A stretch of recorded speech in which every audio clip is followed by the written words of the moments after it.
presenta wowmx.tv.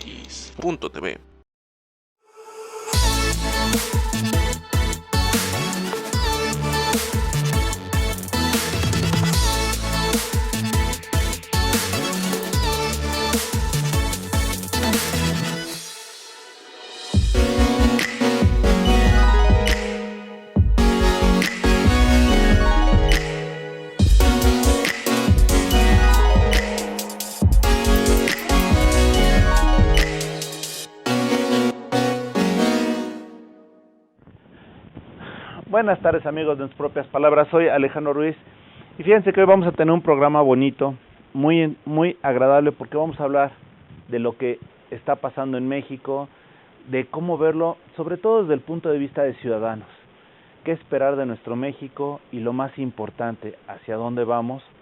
Pero vamos a tomar en cuenta todo lo que está pasando, y qué mejor que hacerlo con Angélica de la Peña. Angélica, gracias por aceptar esta entrevista. Al contrario, muchas gracias por la invitación, Alejandro. Fíjate que yo tengo varios comentarios que hacer antes de presentar esta entrevista, porque pareciera que los mexicanos cada vez somos más ciudadanos, como que nos estamos convirtiendo más en ser más sensibles con los aspectos económicos, políticos o sociales.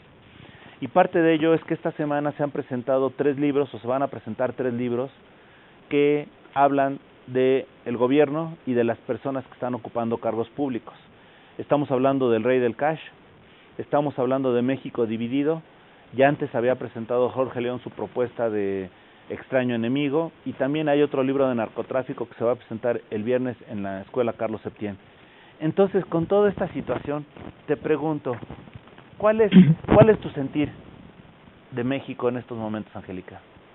Mira, yo creo que la pregunta va muy acorde a lo que estamos viviendo, porque desde que logramos que el Instituto Federal Electoral, cuando se constituyó en la época de Cedillo, y posteriormente, a partir de otra reforma estructural muy importante, se transformó en el Instituto Nacional Electoral, este organismo autónomo ha estado contribuyendo a eso que tú estás diciendo, a fomentar la ciudadanización de la gente, de las niñas, de los niños, con las consultas infantiles, pero además recordándonos cuáles son nuestros derechos: el derecho fundamental a decidir, el derecho a que no dejes de tener tu credencial de lector, a que además puedas discutir y platicar sobre cuáles son las propuestas de los candidatos, de las candidatas.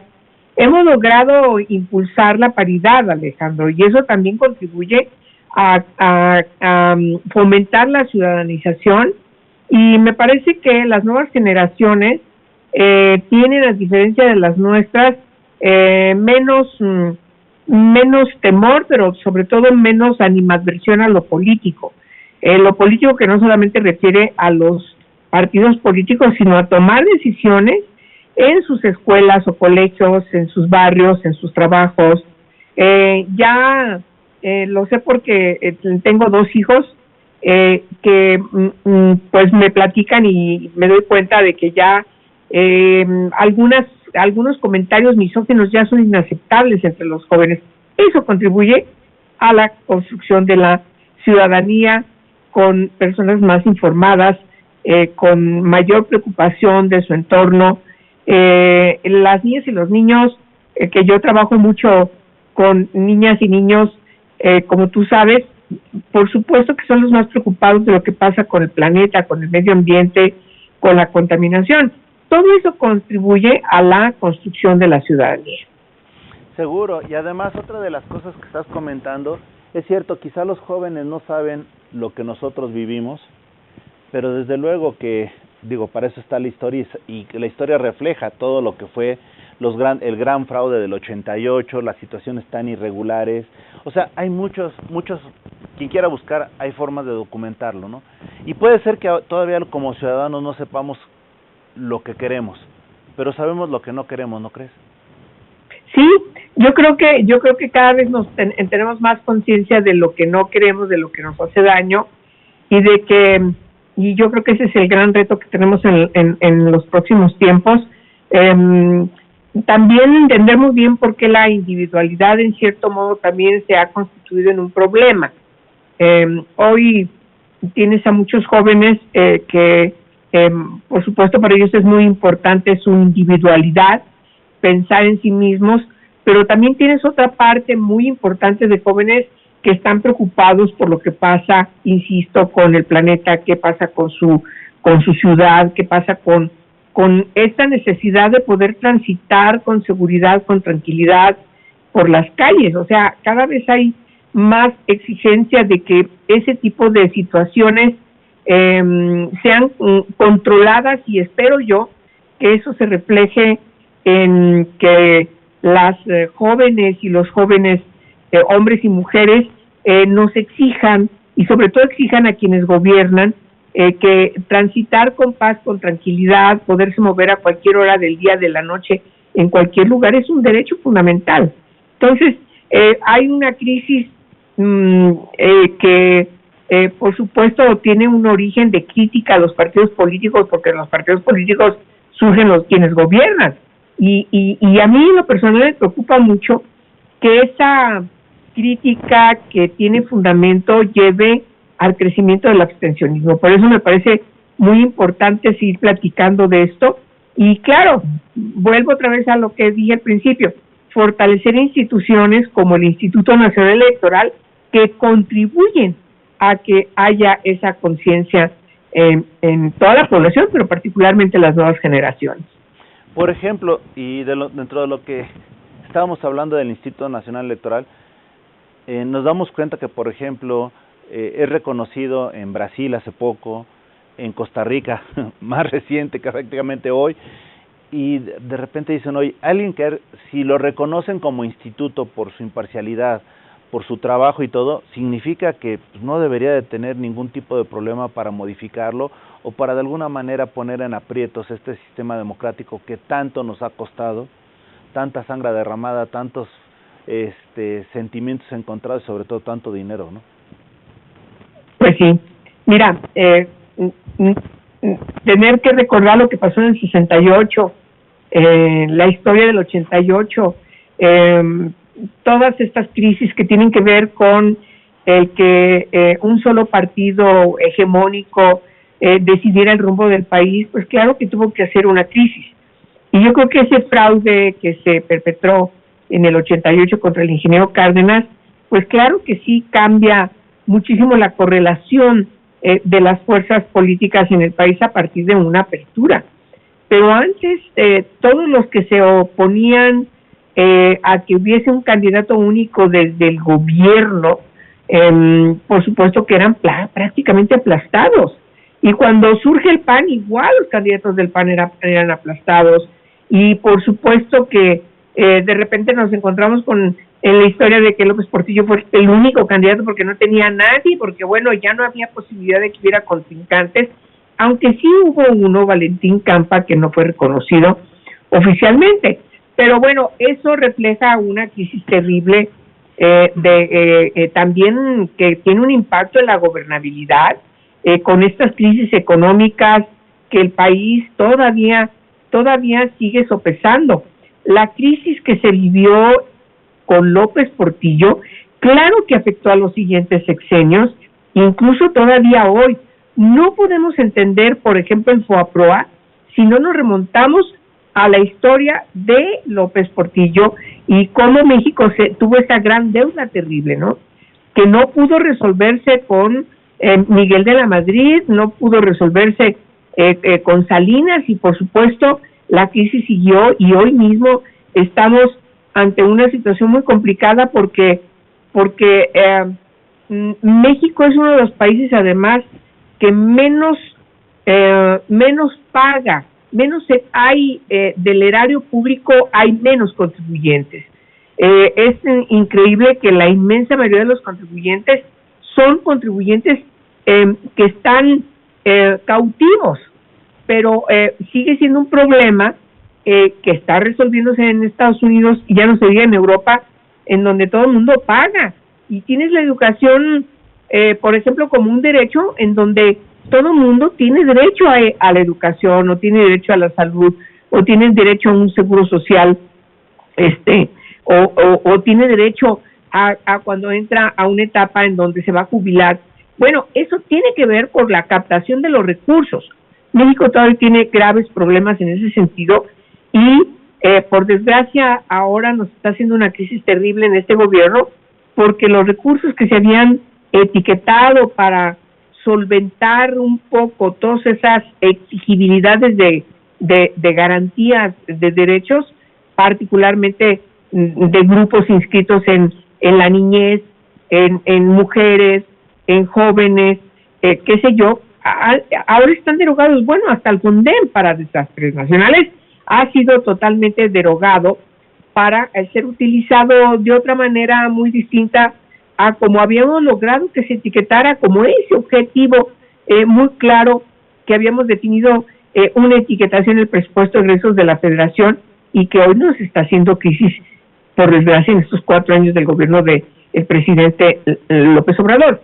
Yo quisiera que el presidente pudiera rectificar en estos 2 años que le faltan para que termine su gobierno y que pudiéramos recordarlo de otra manera muy distinta como lo vamos a recordar. Yo quisiera que López Obrador pudiera tener menos prejuicios y escuchar más a quienes están o estamos señalando los errores o los retrocesos, pero por desgracia las críticas a él le enfurecen y los epítetos y la polarización, por desgracia, que es muy típica de los populistas. Hay una explicación también histórica del comportamiento de los populistas, pero bueno, pues va a tener que sopesar también cuando se le pidan cuentas cuando deje la presidencia. Por eso es muy importante entender su antipatía contra el Instituto Nacional Electoral y contra estas instituciones autónomas. Y también me refiero, por cierto, al Tribunal Electoral del Poder Judicial de la Federación, porque en su propuesta de reforma deroga los tribunales locales del Tribunal Electoral del Poder Judicial de la Federación. ¿Tú te imaginas el centralismo tan terrible? Y bueno, esa forma de elección me parece que es un error, tiene una connotación de querer controlarlo todo, Alejandro. Es eso típico de los populistas, de tener el control unipersonal de todo. Por lo tanto, me parece que sí estamos ante serios problemas de retrocesos y tenemos que seguir trabajándolo y diciéndolo. Yo creo que por eso agradezco mucho estar aquí contigo, porque necesitamos utilizar los espacios de los medios de comunicación y seguir legitimando nuestra libertad de opinión y nuestra libertad de expresión, porque el día que eso se derogue, es el día que nos persigan por eso, pues el camino va a estar muy muy fácil, ¿no? Vamos a seguir la ruta de Cuba o hoy de Nicaragua, que bueno, ¿qué te puedo decir? Las feministas tenemos muchos años siendo perseguidas por Daniel Ortega, pero ahora hasta los ministros de la Iglesia Católica, porque han señalado con toda puntualidad que hay retrocesos contra la democracia, contra los derechos de la ciudadanía, que no se puede permitir aplastar a la oposición. Angélica, esto es un mal de los populistas, pero ¿tú tienes plena certeza de que esto se acaba realmente en el 2024? No tengo certeza, porque yo creo que nadie tenemos certeza a menos de que se construyan, y por eso se necesita una gran voluntad política de todos, se construye una alternativa fuerte que unifique a toda la oposición y a todas las organizaciones de la sociedad civil para poder competirle a quien va a decidir López Obrador va a sustituirlo.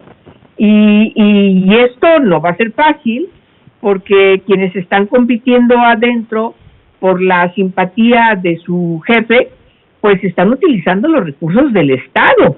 Los encargos que están ahorita devengando desde la Secretaría de Gobernación o desde la Jefatura de la Ciudad de México o desde la Secretaría de Relaciones Exteriores o desde el Senado, por supuesto, que están siendo utilizados para fomentar esta candidatura que traen entre ellos en una competencia para ver quién le puede asegurar el maximato al jefe supremo que es su jefe, el presidente.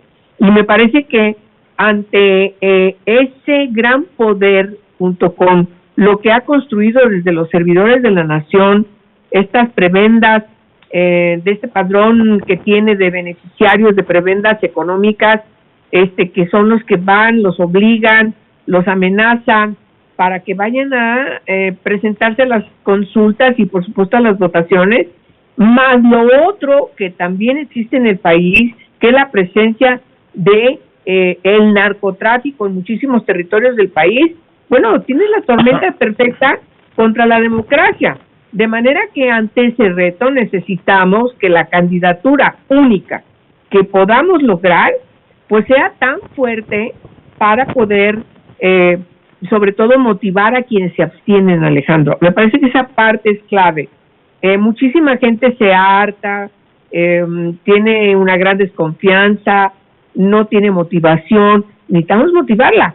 Y yo creo que con una candidatura de unidad, en donde las organizaciones de la sociedad civil también se sientan representadas, porque su reclamo es legítimo y hay que escucharles, pues entonces de esa manera podremos tener una candidatura que pueda competirle a la candidatura de Estado de el presidente, que está gozando de poderes metaconstitucionales y tiene el erario público además para manejarlo a su antojo.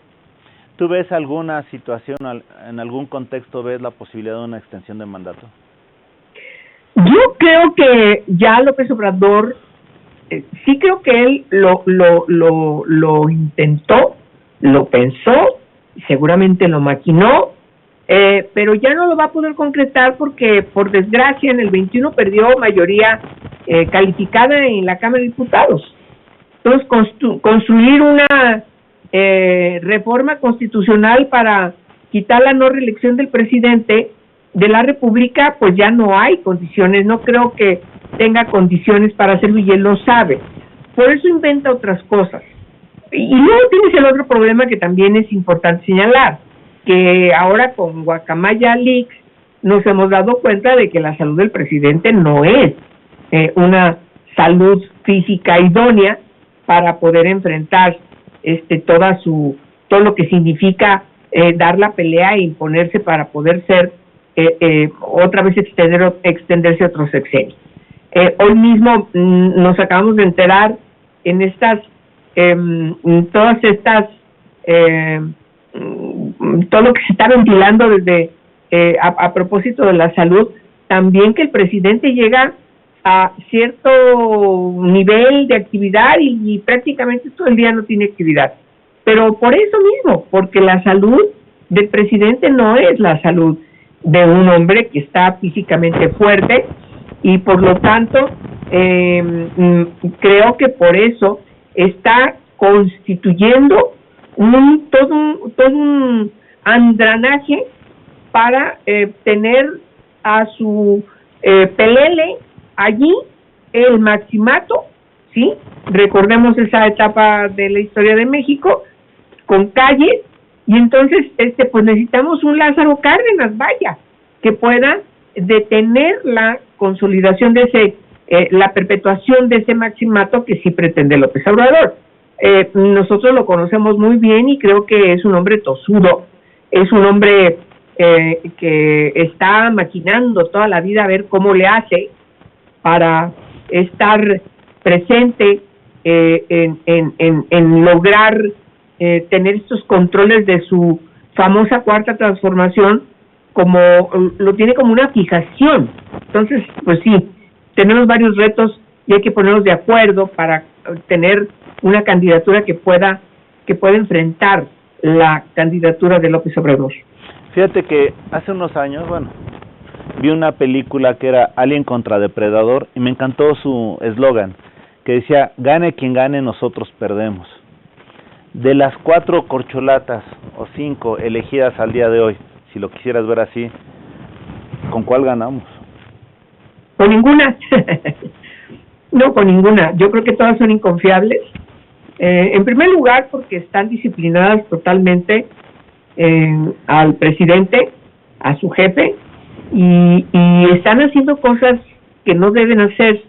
están dándole la vuelta a la justicia, están simulando que no hay corrupción, y por supuesto hay un peligro, ya dije uno de ellos que es el narcotráfico, pero la otra, Alejandro, que también tenemos que ver es la militarización. Entonces yo no sé cuál vaya a ser el comportamiento de las Fuerzas Armadas frente a una decisión de una candidatura única. Necesitamos una gran fuerza ciudadana. Insisto yo en que la gente que se abstiene de votar prácticamente es de clase media, que es la más golpeada, es la más desmotivada, y esa es la que tenemos que motivar para que salga a votar y su voto sea contundente en el rescate de la República, en la restitución de la Constitución política y del Estado de Derecho. Yo creo que ese es el reto que tenemos, y ojalá que esa voluntad política que yo mencionaba de los partidos de oposición y de las personalidades que están figurando ahorita, pues llegar a una propuesta de una agenda republicana que nos permita en esta crisis resurgir hacia una transición democrática de un país que se merece un buen gobierno. Yo no simpatizo con ese estigma de que en México no nos merecemos leyes como las que tienen en Suiza o en Noruega. Yo creo que México se merece tener un Estado como el de Finlandia, un Estado de Derecho como el de cualquier país que es calificado como un país donde sus leyes son respetadas y todo el mundo tiene que conducirse rigurosamente en función del respeto a la ley. Angélica, hay algo que me llamó la atención. Tú dijiste que en el 2021 perdió el poder con los diputados y quizá de alguna manera eso pudo haber sido muy bonito. Sin embargo, hemos visto las votaciones que se han dado y de repente las transformaciones de último momento, ¿no? O sea, realmente en este caso los legisladores de oposición, diputados y senadores, realmente son confiables, porque pareciera que algunos se mantienen en su idea, pero la transformación que se da por alguna situación externa y que quizá nunca sepamos nosotros en los medios de comunicación, o sea, en forma real y veraz, es increíble, ¿no? De repente un líder que decía que no, de repente pasa a ser que sí, de repente un diputado se transforma y pasa a apoyar. Entonces, realmente son confiables este tipo de instituciones. Mira, ¿qué te puedo decir? En el caso de nosotros en el PRD, tú sabes que soy fundadora del PRD, sí, y aunque tengo una militancia muy importante en organizaciones de la sociedad civil y participo mucho en las organizaciones de la sociedad civil donde estoy afiliada, pues sí me preocupa mucho que de repente 3 diputados y 2 diputados y una diputada federales votaron por la militarización cuando la línea del partido, y me consta que el presidente del partido y el propio coordinador del grupo parlamentario estuvo haciendo todo lo posible para que no se votara a favor de la militarización, porque el partido ha establecido con toda puntualidad su posición contra la militarización. Había muchos más compañeros que estaban prácticamente siendo atraídos y afortunadamente no fueron todos los que pretendía el gobierno. Pero lo mismo pasó en el Senado de la República. A mí me apena muchísimo que alguien a quien yo le tengo un gran afecto, como es el senador Mancera, finalmente se haya ido con la pinta de que, bueno, es que la reforma tuvimos condiciones de apuntar esta y esta otra propuesta. Francamente, me parece que eso fue un error terrible y, por supuesto, fue un golpe muy fuerte para el periodismo. Y ahora con el INE va a pasar lo mismo, porque hay una presión muy fuerte por parte del gobierno. El secretario de Gobernación está totalmente dedicado no a ser el ministro del Interior como es su función, sino a estar presionando a las y los legisladores de la oposición para que voten por esa reforma electoral del presidente, de tal manera que necesitamos insistir en que nuestras compañeras y nuestros compañeros, pero todas las y los legisladores también de los otros grupos parlamentarios, el PRI tuvo una crisis terrible también. Por supuesto, me parece que las presiones se tienen que detener, superar y entender que de todas maneras no son confiables quienes presionan y siempre van a estar buscando algo para presionar a estas y estos legisladores, pero las consecuencias son terribles y yo creo que deben pensar en eso. Yo no quisiera formar parte de una lista que en el futuro se me señale como una, la palabra traición es muy fuerte, pero como una persona que dejó de cumplir, dejó de apoyar lo correcto, y lo correcto era votar contra la militarización. Sin duda. Ahora también te pregunto, nuevamente me voy a lo que son los libros que están apareciendo. Hay un libro que llama la atención, El Rey del Cash, que se presenta esta semana, y curiosamente 3 eventos previos, misteriosamente o pues de alguna manera por razones extrañas, se impide presentar el aviso, finalmente se presenta en un teatro. Nos vamos a otro que se está dando, que es, bueno, el Rey del Cash, de Elena Chávez. Está el otro de que se presenta, que es el de México de Dividido, de Ricardo Holmes.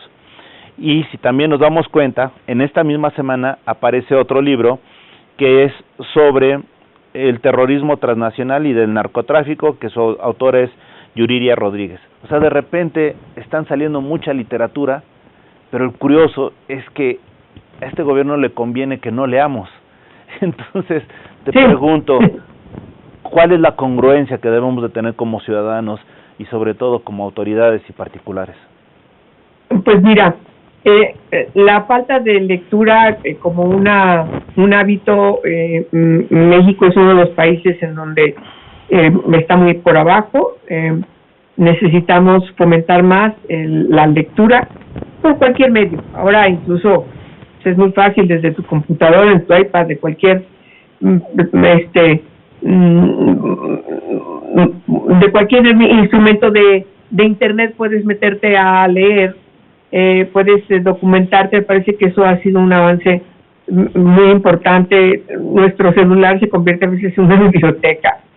Yo incluso hasta escribo textos en el propio celular, reviso documentos en el propio celular. Es decir, creo que sí, las últimas y sobre todo estas lecturas, estos libros que tú estás mencionando, cada uno desde su aspecto. Yo conozco la de Elena, pero los otros dos no los he leído.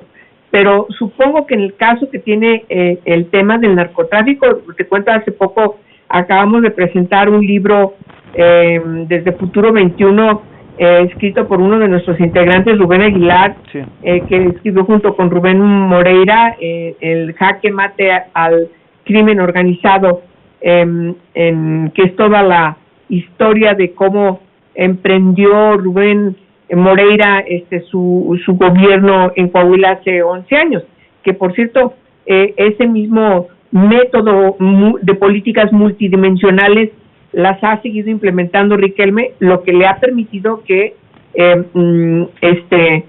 Coahuila pues no esté en los estados críticos como sí estaba, ¿no? Simplemente recordar que Torreón era una de las 10 ciudades más peligrosas del mundo. Entonces, ¿te imaginas qué barbaridad? Bueno, ese es un problema que hay que ventilar. Es un asunto que compete a toda la población, porque en el momento en que el Estado de Derecho desaparezca para ser subsumido por ahora sí que las leyes, vaya entre comillas, de la delincuencia organizada, sería ya la crisis más terrible que podría vivir México, incluso peor que el Estado, por ejemplo, que Colombia, que todos sabemos la gran crisis que ha tenido Colombia es por la presencia del narco. Pero yo creo que tenemos que tomar ahora sí que el toro por los cuernos, si me permites este comentario, este dicho muy coloquial. Hay que hablar de las drogas en el país. Yo estoy a favor no solamente de que se legalice la marihuana, sino que se descriminalice el uso de todas las drogas. Así como alguien toma y de repente se encuentra en una crisis por el alcohol, o fuma y se encuentra en una crisis de salud por el tabaco, por el tabaquismo, igual así debemos tratar también el caso de las drogas. Ahora, nunca vas a poder atender los otros crímenes inscritos en la delincuencia organizada, muchos relacionados, por cierto, con el narcotráfico, porque todo el Estado está dedicado contra el narco. Cuando tienes el crecimiento de la trata de personas, particularmente de mujeres, niñas y niños, que ha crecido realmente terrible, la pornografía infantil, por ejemplo, la desaparición con fines de trata de personas de muchísimas mujeres de todas las edades, es algo que está creciendo en el país, el robo de vehículos, por supuesto la entrada ilegal de armas, el cobro de derecho de piso, toda esta violencia que está relacionada o que deriva de el narcotráfico tiene que ser detenida, y las fuerzas del orden, Alejandro, tienen que dedicarse a atender esos crímenes, esos delitos. El error más grande que francamente no ha reconocido el presidente Calderón es irse contra los capos de la droga y enfrentar al ejército contra los capos de la droga. Y entonces me parece que, siguiendo además la línea de Washington, y una línea que por cierto le ha hecho crisis a Washington, tienes una gran cantidad de estados en donde el uso de la marihuana, por ejemplo, ya es legal. La votación justamente que acaba de pasar, 2 estados que llevaron a votación el uso, la legalización de la marihuana, de esos estados, 2 ya lo decidieron que sí. Es decir, cada vez, o en Europa hay lugares en donde quienes quieren inyectarse una droga, tienen un lugar donde hacerlo, para que no sea su jeringa utilizada por otras personas, porque es una grave crisis, no solamente de VIH, sino sobre todo de hepatitis C. Entonces, sí me parece que estamos dándole vueltas al problema principalísimo, que es, hay que entender que las drogas, el uso de las drogas, siempre va a existir. Entonces hay que regularlo, hay que quitarle ese negocio a los capos, y entonces las fuerzas de seguridad, que tienen que ser civiles, tienen que dedicarse a lo otro. El impacto contra el patrimonio de la gente, el impacto contra la vida, la tranquilidad de la gente, y sobre todo su derecho a acceder a una vida sin violencias, y por supuesto a no estar de repente desaparecido y quién sabe dónde estar, porque no se está atendiendo a la trata de personas. No hay una atención a las diversas fines de explotación de la trata de personas, que son más allá de la explotación sexual, ni más allá, por cierto, también de la explotación de la mendicidad ajena. Tiene que ver también con otras cuestiones que es importante atender, como el matrimonio obligatorio de niñas y niños forzoso de las niñas en las zonas indígenas del país, de varios estados del país, y nadie toma en cuenta eso. Me parece que esa parte que tiene que ver con la vida de las personas, sobre todo la vida de las niñas y los niños, Alejandro, no tenemos ningún derecho de darle la vuelta a impedir que las niñas y los niños sean felices desde ahora. No hay un gobierno que pueda ser eficiente si no pone como eje fundamental de su trabajo gubernamental, de su compromiso político, el ver por las nuevas generaciones. Porque si no lo hacemos así, pues vamos a seguir arrastrando todo un montón de problemas, y el machismo va a seguir perpetuándose, y la corrupción va a seguir perpetuándose. Tirar la basura en la calle es lo más normal del mundo. ¿Cuándo vamos a sancionar como se debe? Porque no hay otra manera de evitar que se tire la basura en la calle más que aplicando una norma de sanción. Pongo ese ejemplo respecto de todo: la contaminación, el pasarte un alto, el no darle el paso a un transeúnte primero antes de pasar tú con tu vehículo, el no ser insensible a una persona que utiliza una silla de ruedas o que va con un bastón, etcétera. Me parece que a propósito de lo que tú decías al principio, volvemos a la construcción de la ciudadanía. La ciudadanía es esa, que te importa la otra persona, que te importa sobre todo cuando es una persona que por su edad, por su discapacidad, por su necesidad especial, pues hay que tener una consideración más especial. Pero sobre todo que los gobiernos sirvan para lo que se supone están allí en esa función. ¿Tú te acuerdas que Martí decía, si no pueden, renuncien? Bueno, así hay que decirles, ¿no? Frente al crecimiento de la desaparición forzada, de la tortura, del desplazamiento forzoso de muchísimas pueblos y ciudades de colonias, de ciudades del país, nadie habla de eso. Tienen detenida una iniciativa de ley que justamente habla de esa materia de desplazamiento forzoso. México no quiere atender ese problema. Igual las ejecuciones extrajudiciales, ese es un problema gravísimo, no lo quieren tocar. ¿Por qué? Porque significa una crítica contumaz a los errores y a la falta de gobernanza de quienes están al frente de los encargos gubernamentales. Esa es la verdad. Angélica, aprovechando que tú ya lo conoces, ¿cuál es tu opinión del libro El Rey del Cash? Mira, híjole, yo tengo sentimientos encontrados con ese libro porque ella misma dice que fue tomando notas durante su vida con César, que yo lo conocí muy bien a César. César, yo lo conocí joven, como parte del equipo de Porfirio Muñoz Ledo, por cierto era su cuñado, y me parecía un chavo agradable, sencillo, pero se vinculó con Andrés y prácticamente ya siguió su ruta y yo ya perdí prácticamente el contacto con él, pero ella cuenta cómo iba haciendo apuntes de todo lo que iba viendo durante la vida que tenía con él y lo que él iba enfrentando en su relación con Andrés desde que estaba en la jefatura de gobierno y bueno, yo no me vería haciendo notas o que mi marido estuviera haciendo notas sobre lo mío. Eso me llama mucho la atención, porque seguramente ella sí explica el recordar cada cosa, ¿no? Y seguramente porque también ella lo menciona en alguna parte de su libro, pues le empezaba a preocupar, ¿no? Tenía alguna situación de preocupación respecto de lo que ella estaba observando. Ella lo cuenta en el libro, ¿no?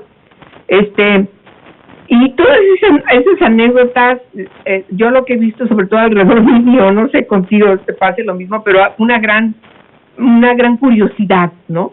De saber qué pasó en aquella etapa, qué pasó en esta otra etapa.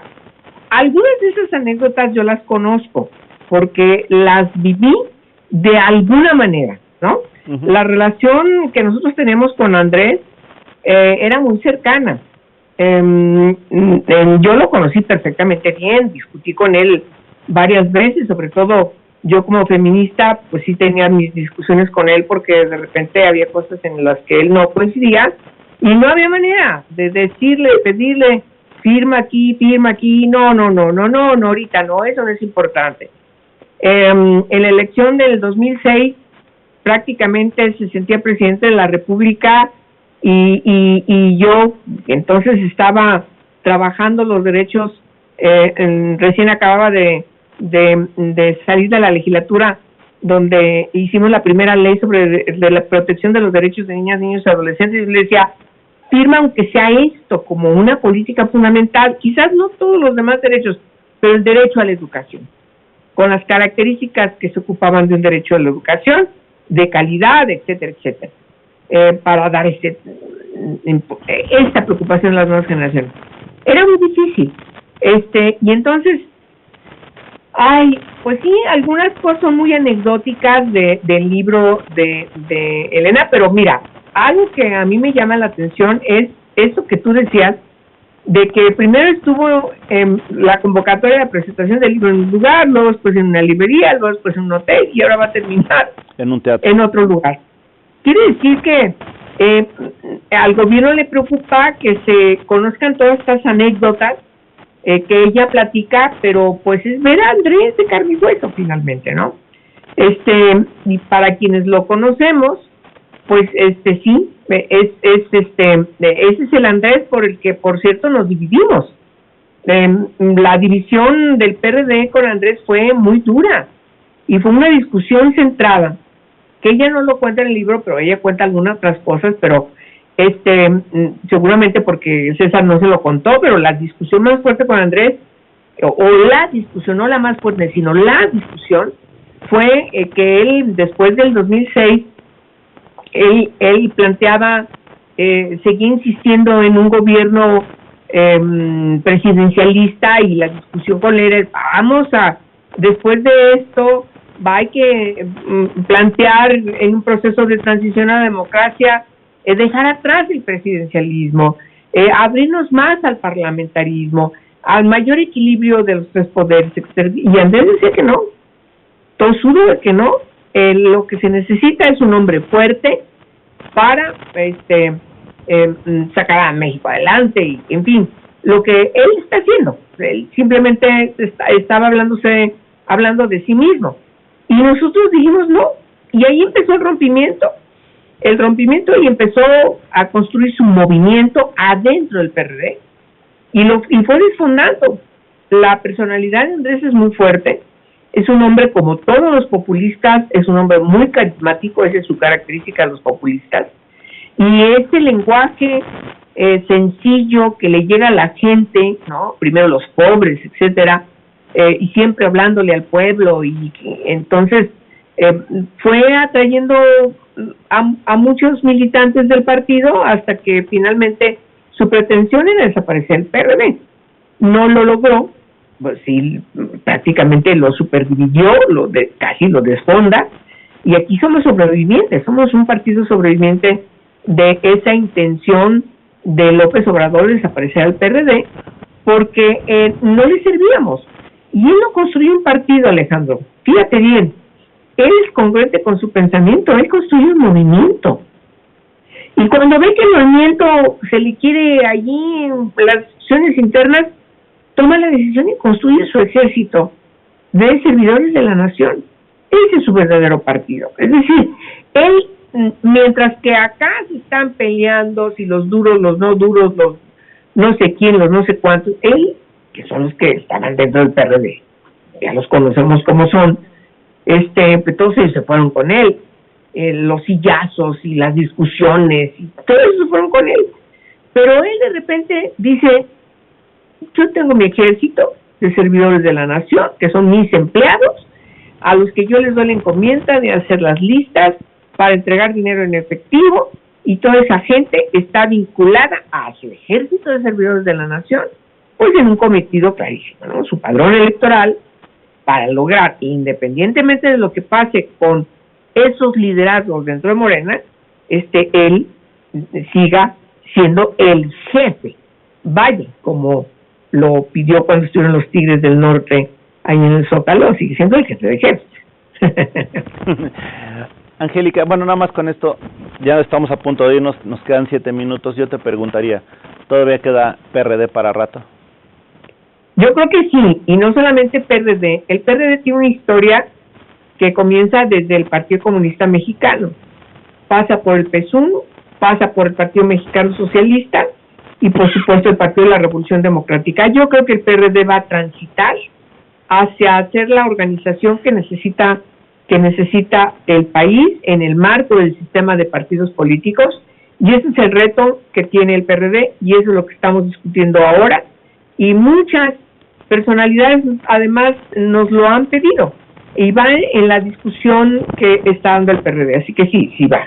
No sé si seguirá llamando PRD o qué, pero seguirá, claro que va a tener que seguir, porque creo que es indispensable una organización socialdemócrata, como tú dijiste al principio, de izquierda, ¿sí? Nosotros somos una izquierda, en el marco de todo este conglomerado de izquierdas de todos colores, somos una izquierda feminista, una izquierda socialdemócrata, progresista, y sobre todo que tiene como eje fundamental el respeto a la Constitución. ¿Morena es de izquierda? No, no es de izquierda. ¿Cómo puede serlo? Mira, Morena es el instrumento, es el movimiento de un hombre carismático, populista, autócrata, demagógico y, por supuesto, demagogo, que entiende la política como un asunto de un solo hombre, unipersonal. No es una izquierda, es más, si valoramos sus políticas son más neoliberales que incluso las que pudieron haber sido la característica de algún gobierno neoliberal de México. Y por supuesto, no es de izquierda, puesto que está atentando contra la libertad de expresión, está atentando contra los derechos de las mujeres, contra los derechos de las niñas, no le importa si sufren o no sufren los niños con cáncer, las niñas con cáncer. Esos son elementos de la izquierda. Quien está en contra de eso, quien trabaja en contra de eso, pues no es de izquierda. Claro que no es de izquierda, es un hombre de derecha. Excelente. Finalmente, Angélica, te agradezco mucho la charla. Tenemos muchos comentarios, pero seguramente ya tendremos después otra oportunidad de volver a platicar. Yo nada más me gustaría preguntarte, Angélica de la Peña, ex senadora de la República y ex legisladora, en tus propias palabras, ¿quién eres? Yo soy una mujer feminista que trabaja por los derechos humanos de las mujeres y de las niñas. Esa ha sido mi actividad principal. Las reformas constitucionales que he impulsado van en ese sentido y así moriré. Mis últimos días van a ser dedicados a esa militancia por los derechos de las niñas y los niños, que son el principal motor de mi vida. Esa soy yo. Perfecto. ¿Hay razones para marchar, para salir a las calles el próximo domingo a manifestarse en apoyo del INE? Claro que sí, y hay que ir con alguna prenda rosa mexicano, que es el color del INE.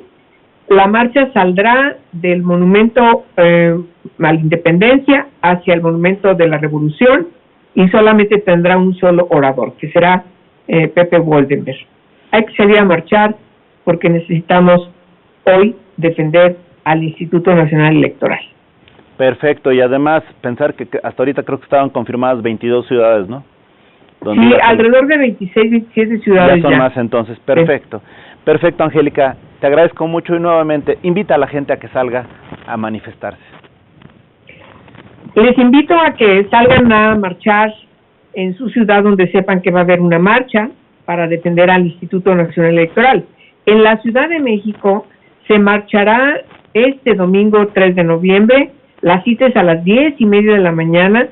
Saldremos de el Monumento a la Independencia por Paseo de la Reforma y luego nos moveremos hacia el Monumento a la Revolución.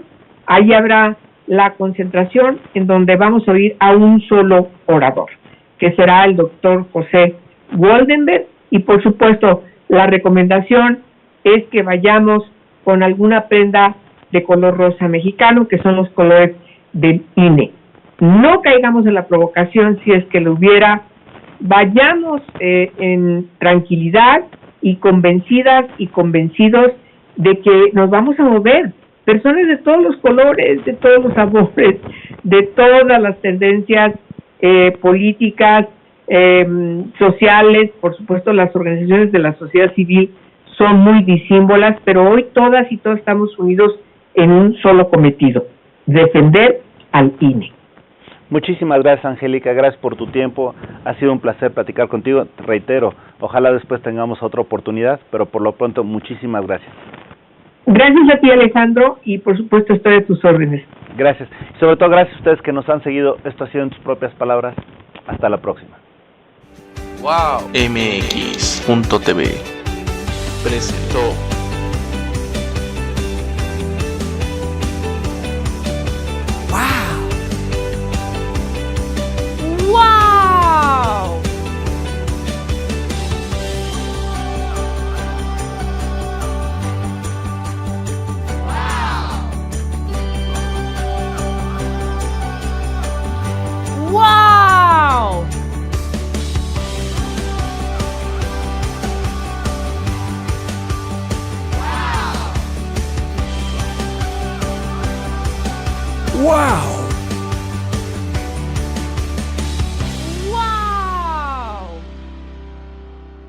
Wow. MX.tv